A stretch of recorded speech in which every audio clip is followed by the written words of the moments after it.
doesn't come easily, because sometimes you might be a little bit disappointed.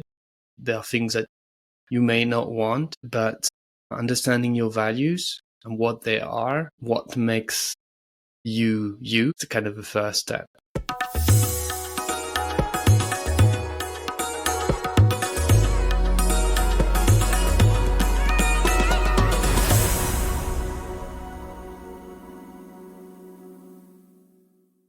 This episode will teach us how to build strong, healthy, and sustainable relationships.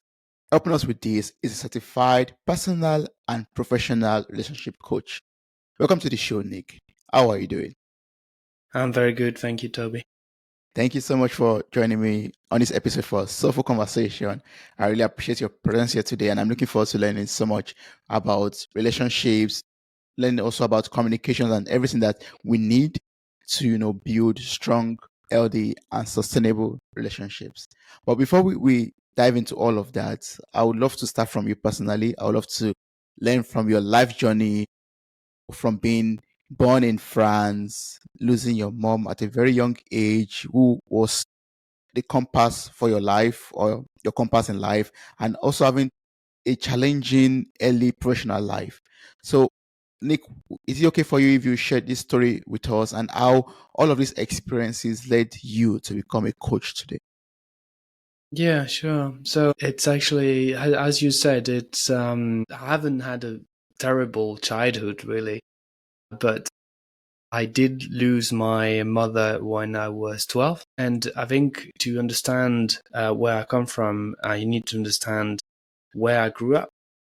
So I grew up in a family of wine producers, which is very much the people that are linked to a land and work the land. It has a particular mindset, which is not bad, but you need to understand that they're not the people that will be the most comfortable talking about feelings and the most sensible and sensitive people, if that makes sense. And my mother was the most sensitive person and I was very close to her. So when she passed away, unfortunately, I was left in a family where I had struggled to communicate with, and also where I struggled to fit. And what happened is I tried for about 10 years to fit, to kind of change myself and fit in this family. And everything that was going wrong, I was kind of blaming it on myself. And so there was a way of communicating. I just couldn't communicate with them properly, and I didn't feel heard. And I just tried to basically be like them, right, instead of being myself, which led me to a period of high anxiety and depression, because when you try to go too far away from who you are, then your mind reminds you and kind of calls you back to the right direction and tells you there's something wrong. So, and then that's how I learned that actually, there's a different way of doing things, and what it takes to actually build relationships, and it starts with you. That's, I think, the most important thing that I've learned in this is that it starts with you. It starts with understanding yourself and understanding what's going on in you and who you are and what you stand for and how you approach relationships. How you getting what you need from those relationships and how do you go about it. And some specific situations like how do you have difficult conversations and all those things. So it kind of made me rework everything from A to Z, and kind of led me to all this knowledge, accumulating all this knowledge. And then I realized that I wasn't the only one in this position. I wasn't the only one kind of struggling to build those relationships, and led me to kind of try and help those people. That's wonderful. And one thing that you said, first of all, thank you so much for sharing your story. One thing that you said that, that really stood out to me was that in order to build a wonderful relationship, you have to start with yourself. In order to have a healthy relationship, you have to have a very healthy relationship with yourself first. So it starts with you, first of all. And you have to do that, reworking yourself. So taking it from there, from that experience of yours and that realization, can you tell us how we could build a healthy relationship with ourselves? Yeah. So it starts with a good understanding of who you are. And it doesn't come easily, because sometimes you may be a little bit disappointed. There are things that you may not want, but understanding your values and what they are, what makes you, is kind of the first step, right? And because why is this important? Because as soon as you derive from it, then your mind automatically is put under strain because you're not respecting yourself. And that hurts. And that creates a lot of strong feelings, difficult feelings to understand, right? So first step is that. And then understanding your emotions is a second one. What's going on in you at all time. It's a very interesting process, actually, and very exciting. When you start understanding that your emotions are yours, no one else is responsible for them, and actually it's alive. It gives you a lot of information about yourself. It's very exciting because it helps you understand yourself. It's data. It's data as much as, when you're tired, or when you just had a long walk and your legs are tired. It's data, right? Your body is sending you information. What emotions are the same, and when you start understanding them and listening to them instead of trying to push them away, it's a change of life. Yeah. Yeah. Our body keeps on sending us data, and we have to make use of this data to, move forward on understand what to do or how to deal with To the make situation and decisions. Yeah. make decisions. Yes. Yeah. Yeah. And when you talked about suppressing your feelings because maybe, for example, you refuse to process the data, or there's no one around in your surroundings that that approves of it, of you expressing yourself. Sometimes I think this could lead to sabotage, right? Like we sabotaging ourselves, or is that right? I'm trying to understand that. Like, yeah, are there ways that we could deal with inner saboteur or anything that could lead us to sabotaging ourselves or the relationship that we personally have with ourselves? Yeah, so emotions can be considered painful. They hurt.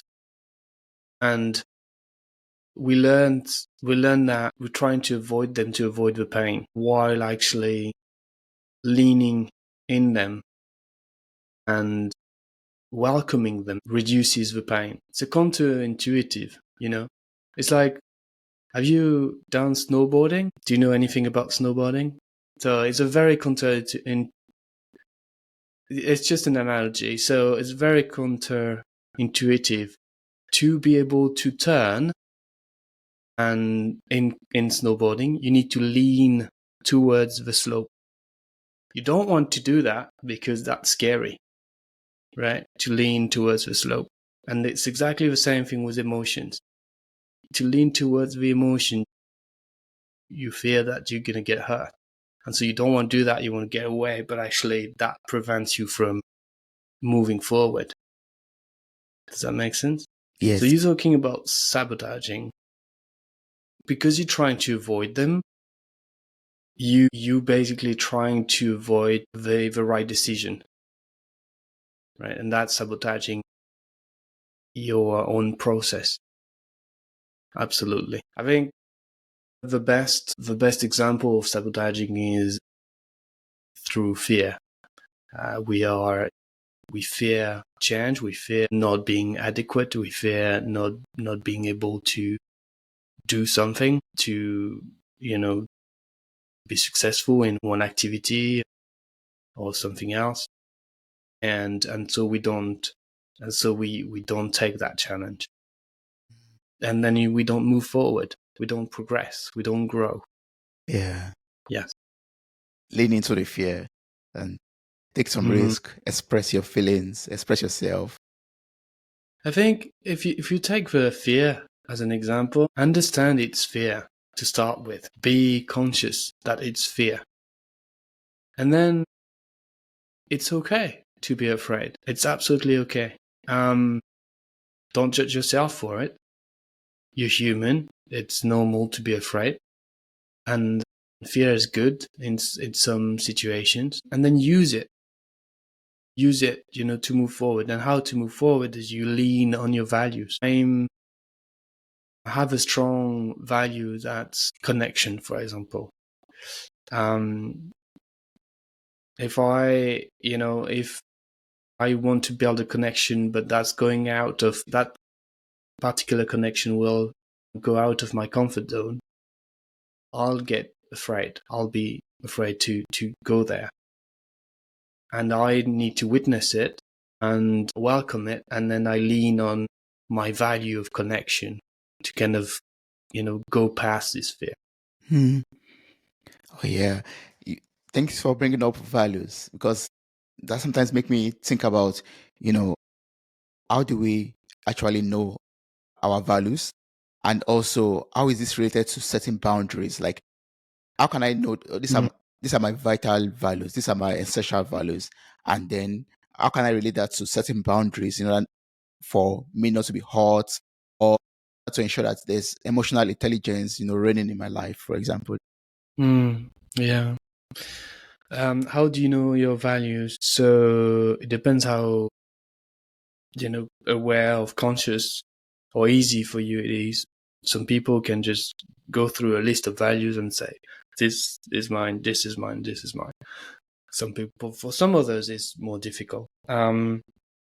What is really representative of your values often is remembering situations where you felt fulfilled, where you felt good, right? And trying to extract from those situations the values that you were living.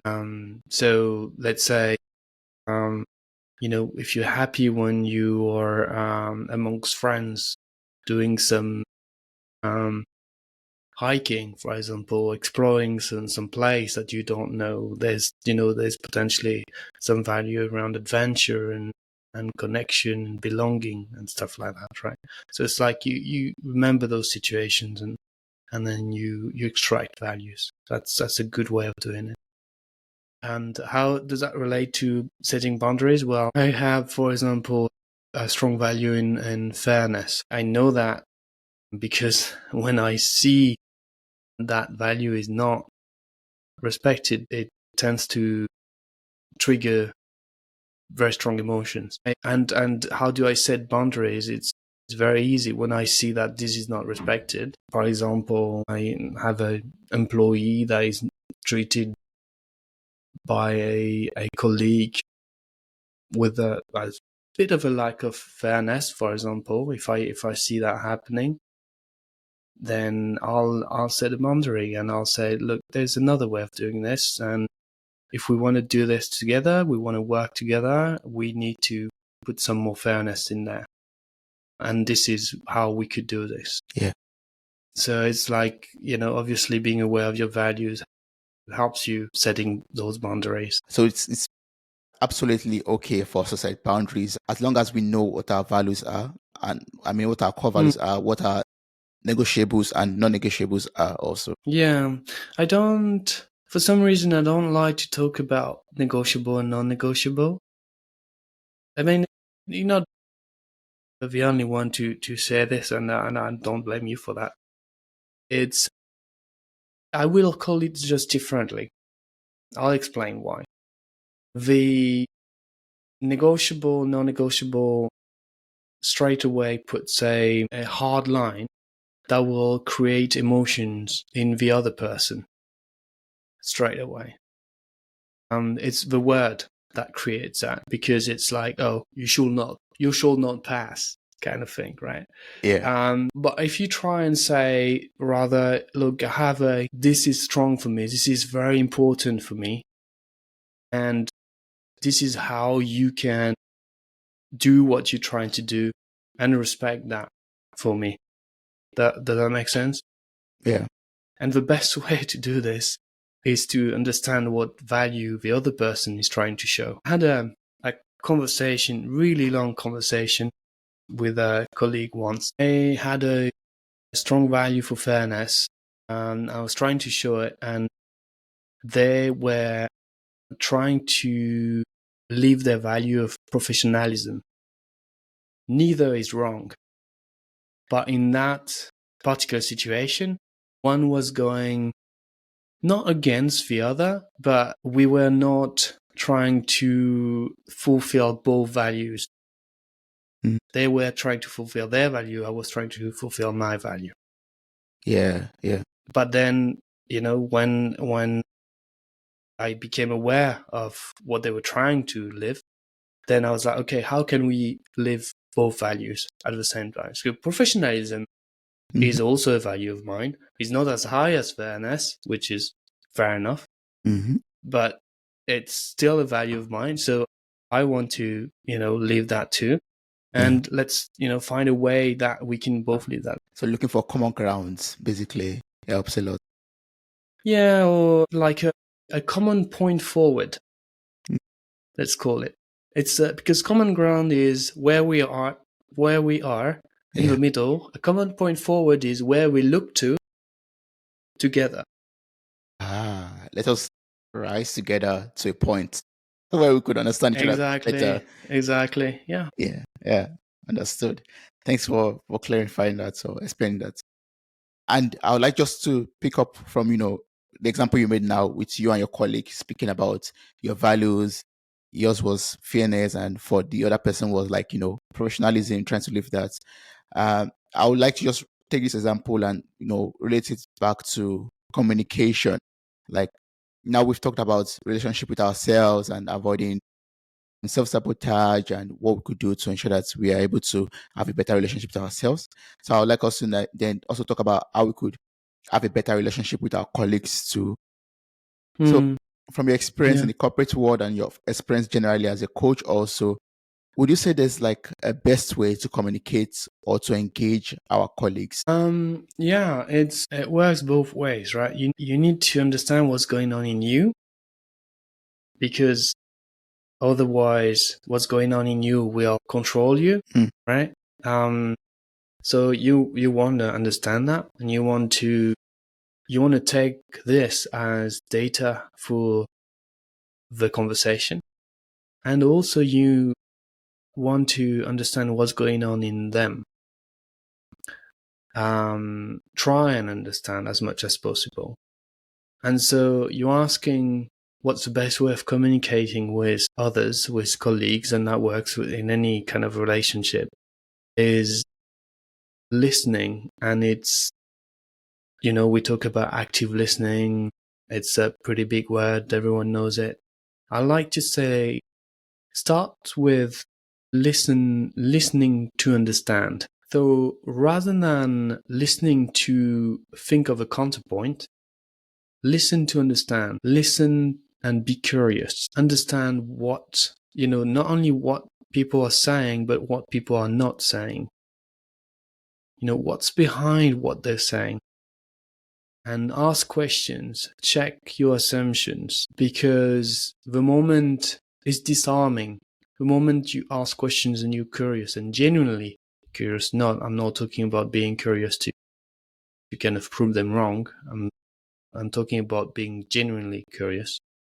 The moment you do this, they will feel heard, and they will automatically feel like they want to collaborate. Right? Yeah. That's the starting principle. Yeah, but what if let's assume that yes, we've already mastered this act of listening to understand, or active listening. But then you notice that in this conversation of yours, it's turning into a conflict. Things are becoming toxic, or it's becoming so, I don't know, a bit violent. Basically, how do you navigate that kind of communication to ensure that you are able to resolve any conflict that is coming up at that point, and then you're able to Mm. deal with the situation without having to exchange bad words or negative words, or making things escalate beyond measures? Yeah. So there are a few principles that, on top of being curious, Mm. that you can apply. First of all, if it's becoming toxic, um, the the underlying meaning of this is that it's going somehow against one of your values. One thing that is very important here is assertiveness, right? So if it's going against something that you believe in, then you better stand up for it and communicate it. Look, I feel like this is going against this or that. That is very important to me. And if we want to keep having that conversation and, achieve a common goal here, we need to kind of make sure that we respect that, right?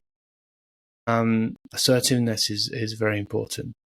And you can also go with feedback and saying, like, I keep hearing you saying this. Here's what it creates in me. Be it, discomfort or frustration, or whatever feeling is behind. And I would like that to change, right? Because if that keeps going, I'm not going to be able to have that conversation with you. Okay. And that's assertiveness. And then transparency, here's what I'm trying to achieve. What is it you're trying to achieve? Show your card. I've heard a lot when I was younger, don't show all your cards in a conversation because they will use them against you. This is wrong. You need to show your cards. That's the only way you're going to build trust. This is what we're trying to achieve here. This is what I'm here for. What are you here for? Right? So transparency is very important, and vulnerability.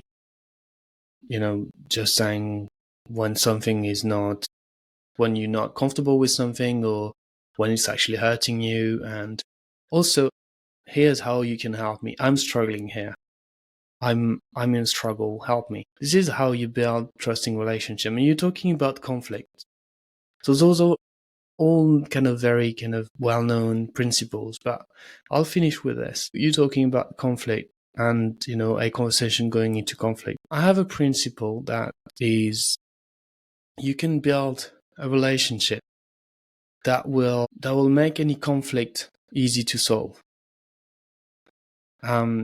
If you apply all those principles, when everything goes all right, when things are fine, when you build that trust, that trusting and supportive relationship, which are the two kind of big pillars of a successful relationship, trusting and supportive.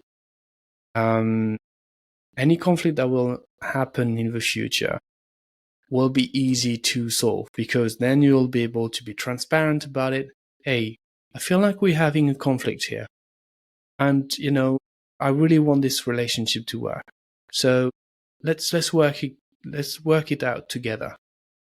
This is what's happening here. This is how it makes me feel. How does it make you feel, actually? What's your point of view on this? What's a how do you want to deal with this? Engaging the other person, right? Yeah. That person. That sounds very, very calming, actually. Even you explaining it on its own, like, I mean, but I think sometimes at those moments, we just let go of every rational thinking now, just make things explode as they come. Hmm. So I think to actually apply that principle of yours, one has to really take that time to hold back a little bit and pause, and then before reacting, basically, or no, before responding, actually. else one could lose yeah, his or herself in that moment. Yeah. yeah. A big majority of people, I think, they don't communicate like this, and when there is a conflict, it's gonna go, all yelling and big words, and not violence, but let's call it more like friction, right? Mm. There's two things here, and are important, I think. If you don't want, if it's affecting you too much, then don't hesitate to call it out, and to pose the conversation. Look, I'm very high emotionally right now, and I don't feel like I can keep having that conversation because it's influencing the way I'm thinking. I don't want that. I want to be more, to be calmer and to be in control of those emotions, instead of, being all wild. And you can do that, right? And another thing is something that I've learned a few years ago is I was talking about earlier. You're not responsible for the other person's emotions. So don't take it personally. When someone is angry or frustrated or sad or, whatever the emotion is, even excited or happy, it's not your emotions. So when you are into a bit of a tense conversation, it's their emotions. So kind of, you're not responsible for them, and don't take it personally, right? It's a hard thing to do at the beginning, but I think it's very important, because then you can let go of it, and kind of see the person not through the behavior that they had when they were high emotionally, very high, but for the person that they are, right? And that helps a lot. That helps a lot with having a successful relationship. Yeah. Yeah, it helps a lot. I mean, yes, don't take anything personally. Don't take anything too serious. Yeah. I'd like to learn about your coaching program, coaching services, because I've learned a lot already from this conversation, and I can imagine there's a lot more one could learn when one has like a personal coaching program with you. So I'd just like you to share with us how, what you do for coaching and what you have to offer us. Yeah. So I specialize in something that is very close to my heart. That's emotional intelligence. The four kind of quadrant defined as self awareness, self management, social awareness, and relationship management. And this is all theory. Obviously, this is all tools that can help you in different areas of your life. The people that come to me usually come for either the professional side, and very often they're leaders. They want to kind of be better leaders and be better at influencing or inspiring people,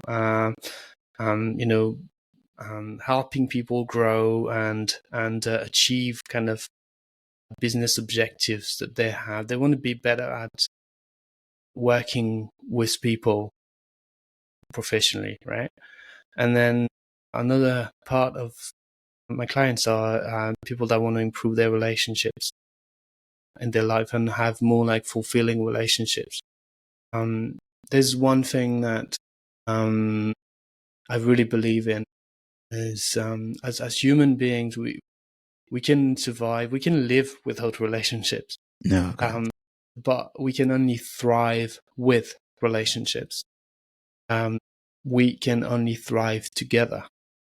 And so if you're not able to build those relationships that bring you a lot of, trust and support and general happiness, really, it can be taxing, right? It's hard to have a happy life if you don't have a relationship that are fulfilling to you. And through EQ, through emotional intelligence, you're able to kind of get the tools to do that.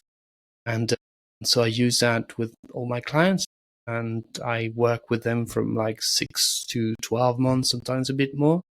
And I really help them kind of build those tools and build those relationships and those skills that help them, thrive through life. That sounds so beautiful. That's good. I'm going to place the link to your website in the show notes of this episode for anyone who is interested in checking out the kind of coaching programs that you have, and maybe he wants to take part in one of them. Person can just visit your website, click on the link, copy the link, and reach out to you directly through this website. Before I let you go, I would just like to ask a question. You help a lot of people with their relationships with themselves, relationships with other people, relationships with workers in their company, like with teams or colleagues also. But there are some people that still have to deal with relationship with themselves because maybe at this very moment they are lonely, they have no one around them. So Mm-hmm. how can such people replace loneliness with confidence and a sense of belonging also? Yeah. Self-confidence comes from knowing yourself, knowing your strength, and also knowing your weaknesses and accepting them for what they are and leaning on them. So, really what changes people's self-confidence, what increases it, is kind of knowing themselves better and kind of accepting it, like being like not judgmental about it. And, when you understand who you are, and it makes you happy, first of all, like it's something that is priceless. So I'd say it's a first step, and then there are many more after that. It's a life journey, but it's like I do a lot of kite surfing, and in kite surfing you can actually get on the board and have a lot of fun very quickly. And then being a pro is really hard, and it's the same thing with emotional intelligence. It's actually very easy to have fun and be happy. And then being a pro is really hard, but you have your whole life to get there. So Yeah, yes, that's true. Wow, I like that. Get to know yourself better and just take those steps gradually. And before you know mm-hmm. it, you believe in a life of confidence and you belong. You feel that you belong. And you just feel alone in the world, basically. Thank you so Yeah. much, Nick. I really appreciate this. Is there any other way we could reach out to you, maybe connect with you, maybe on socials or any other platform that you prefer? Yeah, people can contact me on my website. Also, I've got a few fun things to do on my website. I've got a document that is called 10 Habits of Successful Relationships that people can download. And this is mostly what we talked about, plus a few more things. And I've got also a test for emotional intelligence, which people can do and see where they stand, really. So it's a fun thing to do, just to learn about yourself. And contact me. Mostly on LinkedIn, and my website. Website. Once again, the link to the website is in the show notes of this episode. So click on it one more time. You find all the details, and maybe that quiz could be a good one for you to know your emotional intelligence. Thank you so much, Nick. I really appreciate this. It was so wonderful speaking with you and learning so much about relationship and communication. This was so wonderful. Thank you. Thank you, Toby. Thanks for having me.